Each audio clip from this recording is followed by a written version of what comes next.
80% of Americans are deficient not in calcium but in magnesium.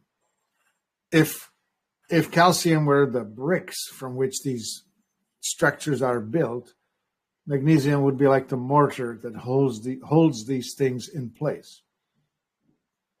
So you need both.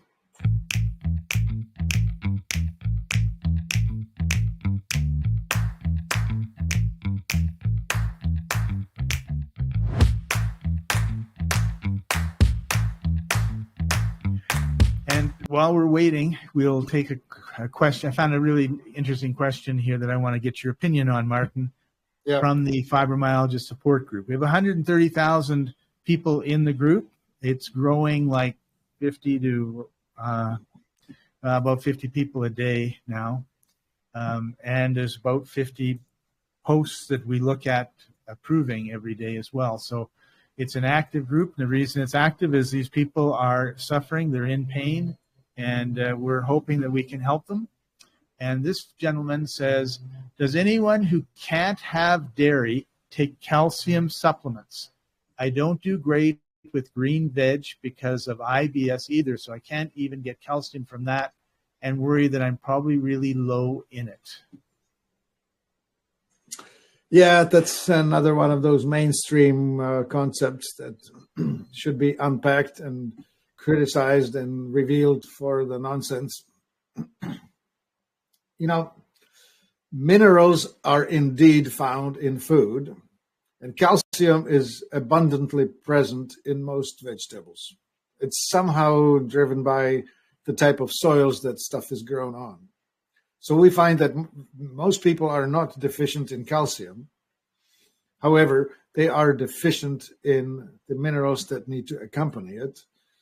Magnesium, potassium, boron, strontium, zinc, copper, iron, iodine.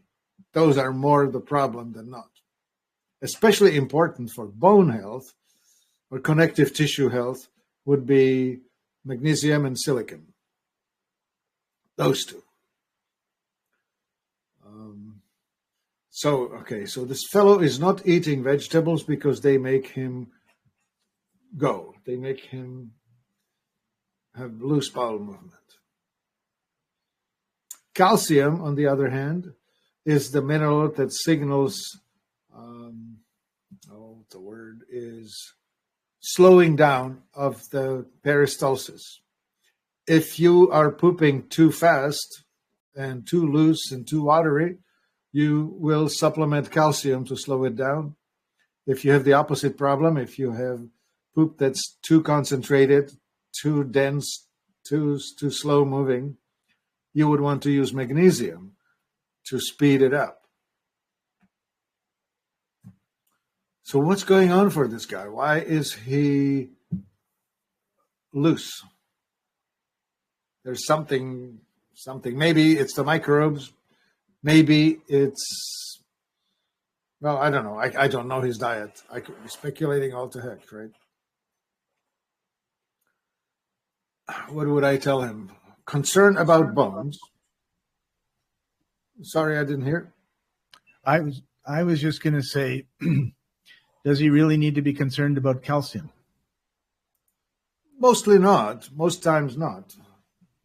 We have a lot of things that, people write articles about, medical people talk about on TV, and it seems like they're always trying to manufacture a crisis. And it's like, oh, you need more calcium, and you need more magnesium. And, of course, they only give half the story.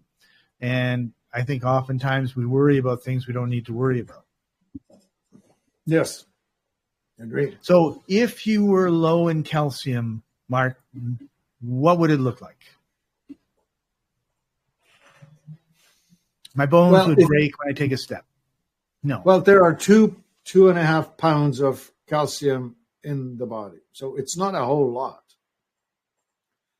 And it's a network of connective tissue. If you could visualize something that's sort of like rope, or maybe a stocking, a sweater, something that's knitted, and that is forming the shape of the bone, and then you hang on to it, these hard minerals like calcium and magnesium and silica, or silicon, I should say. All of that is deeply affected by nutrition, by the diet. 80% of Americans are deficient not in calcium, but in magnesium.